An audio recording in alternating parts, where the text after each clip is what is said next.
In this video, you'll see us visit no less than 4 Spanish farms. We really stepped up our game. We started in this beautiful green valley and decided just to walk around a bit and see what houses were on sale.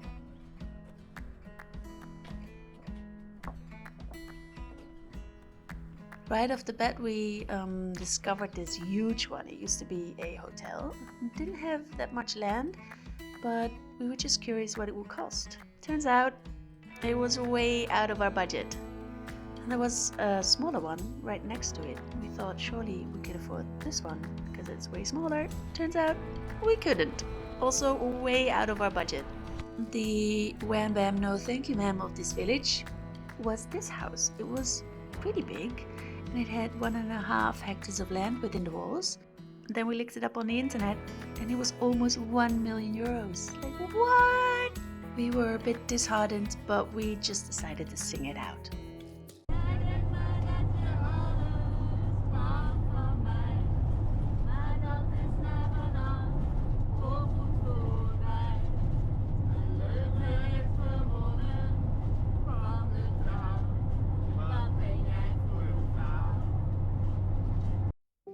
Because we thought a little help couldn't hurt, we contacted a real estate agent and they directed us towards Lugo. We set up camp in this cute old town and we decided to look for multiple houses to visit the next day. Of course, there was something wrong with Dolly again. The speedometer didn't work, so Lukas worked his magic hands and he fixed it. Early the next morning, we met up with the real estate agent at this old farm.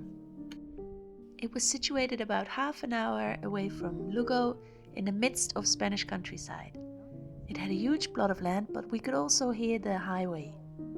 There was an old shed, a water well, and a completely overgrown old house. It was way too dark inside to take good footage, but we kind of want to leave you with this impression. It was just an ancient house with a lot of water damage, a lot of cobwebs, unfinished. It really was like we stepped back into medieval times. I mean, clearly people had died here. It was super spooky. And it did have a bathroom, but it was completely flooded. And as I said, although the land was beautiful, we did hit highway pretty well. The same day we drove to Lorenza, where the other farm was situated. The real estate agent of this house wasn't available that day, so we decided to go up ourselves and take a sneaky look. We immediately fell in love with this house. It had growing fruit trees everywhere, avocados, lemons, hanging plumb off the trees. It was at the end of a little road, no noise, you could only hear birds and clouds drifting past. The next day we had our visitation with the real estate agent and the owner of the house. Again, it was a bit too dark inside to have good footage, but there were a lot of rooms. It didn't look too shabby and the ceilings were nice and high. We did notice some cracks in the walls and some asbestos roofs. Of course, it was raining again. Again, I could feel the spirits of multiple dead people roaming around here. I even thought there was something underneath the sheet. And it had a big bathroom, but not a lot of water pressure to get any water up anyway. Situated downstairs was just a dining room and a very, very, very old kitchen. The house also doesn't have any heating and no double glass. But it was super charming. Look at that floor. I could kind of see us living here and eating fresh watermelons off the land like we did. Look at that. We exited the house through the garage where there was enough space for chickens and goats and the little donkey. And we made our way to the outside. First there was a big garden with a lot of fruit trees. It's funny how you don't even realize how much 5 hectares of land is before you actually see it with your own eyes. We were just stunned how much land came with the house. What did concern us a little bit were the huge amount of eucalyptus plantations on the side of this property. We had learned earlier that eucalyptus trees burn like a motherfucker. They drain all the soil of water and they leave a very acidy soil for the rest of the plantation. So, not ideal to have a lot of plantations next door. Here you can see just how big the land was. We decided to hike a bit over the land ourselves. The meadows were actually quite slopey, but in a charming kind of way. There was a private water well right here. A lot of land for cows and goats and chickens and horses to graze. But we did fear it was almost too big for us. I mean, we had to maintain all of that land. Cut the grass, cut the hedges, cut the trees maybe. Overall, we did really fall in love with the house and the land and its potential, and we even put in an offer. Unfortunately, at that time we couldn't agree on the price with the owner, but we decided to keep the house in mind. Before we would leave this area, we decided to look at one more farm. I think it took us less than 10 minutes to decide that this has no potential for us. There were 4 ancient buildings. We couldn't really see the inside, but it was just rotten all over. The land was very hilly, and we just thought it would be too much work to make something of it. Beautiful valley though. That day we drove towards A Coruña. We really liked this city. We put Dolly on this nice camper place in the harbor, and we took some time to overthink our next steps. Was northern Spain really the place for us? Or did it just rain too much? And after weeks and weeks of rain, we started yearning for the sun. We quickly decided to go to the south of Spain to catch some sun. And it happened to be that on Facebook we found this Flemish couple who were selling half of their 20 hectares farm located in Extremadura, which is a province way more to the south. The decision was easily made and we decided to stop off in Portugal as well. But first off, we needed to see Santiago de Compostela. As you may know, Santiago de Compostela is the finish line of the Camino de Santiago and the place where a lot of pilgrims end their long foot travel. It's a beautiful town and there's like this zooming, happy, excited energy because a lot of people reach the finish line. We went into this cathedral and we saw people standing in line to hug this big statue. We had no idea who it was or what it meant, but we decided to hug it as well. A little extra luck never hurt nobody. After Santiago, we said goodbye to Spain and we made our way towards Portugal. Since it was on the way anyways, we decided to stop off in Porto for a couple of days.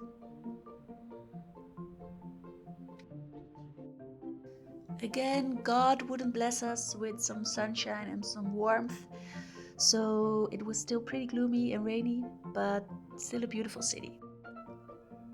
People always ask us, why are you not searching for a farm in Portugal? And my first response is always one word: forest fires. I just associate Portugal with forest fires, which is probably unreasonable since they are in Spain and France as well. Portugal is a lovely country. The language would be easy to learn since we both speak Spanish, and the people are super friendly. It's very characteristic, but yeah, we just have our heart set on Spain and France. If you're ever curious what our dinners in Dolly are like, let me tell you, there's about 5 dishes that we rotate during the week. There's pancakes, like Lucas is making here. Of course, there's always pizza day, which we take away. Pasta with everything, which is some kind of pasta with a lot of vegetables, tomato sauce and cheese. And my favorite, rice with tofu and spicy beans. And then of course there's always a day of leftovers. So this was a nice little side trip, but after 2 days we popped back into Spain and made our way towards Extremadura. We parked Dolly on the farm that was for sale by the Flemish couple, and we were awoken by about 60 sheep. It was a beautiful, chilly and damp morning, and we decided to scout out the land a little bit.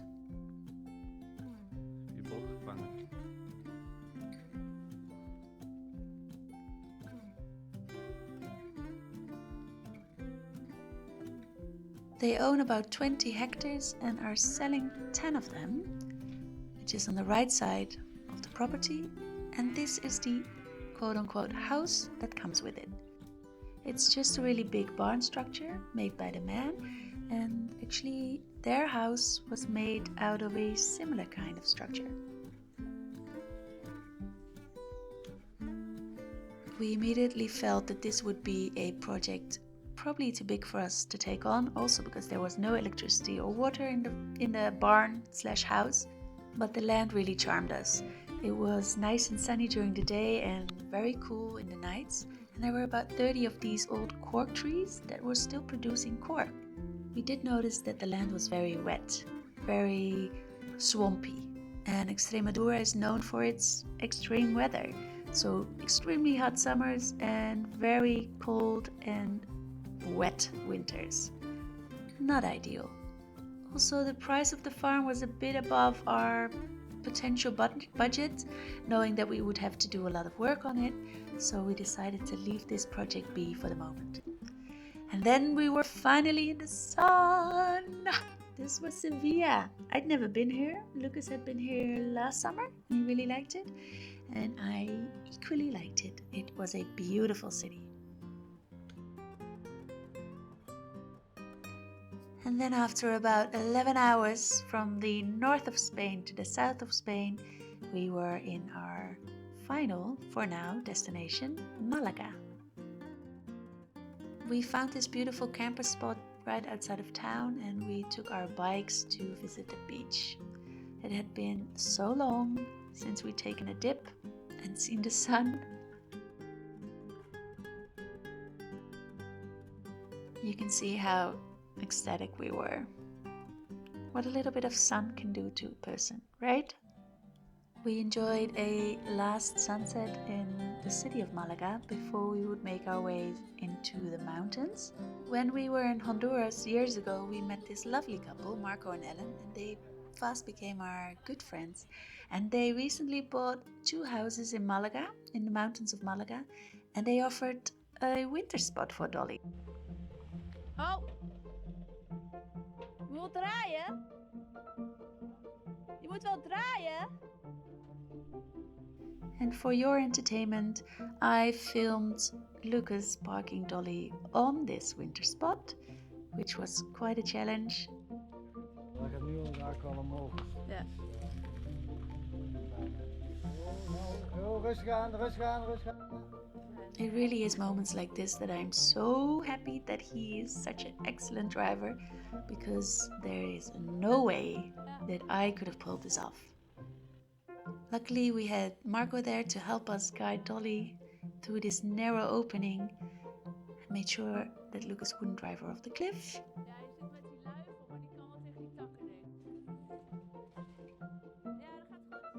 But little by little, and I mean millimeter by millimeter, we got her on the right spot, and she will now be standing here between these 2 orange trees, and hopefully she'll be a good girl and just function as normal when we pick her back up in April. The tickets are booked and we will make our way to Spain again at the end of April. We'll spend some days with Marko and Ellen and little baby Luna, and then we will take Dolly off her winter spot and continue our travel and search for a farm. So stay tuned and thanks for watching!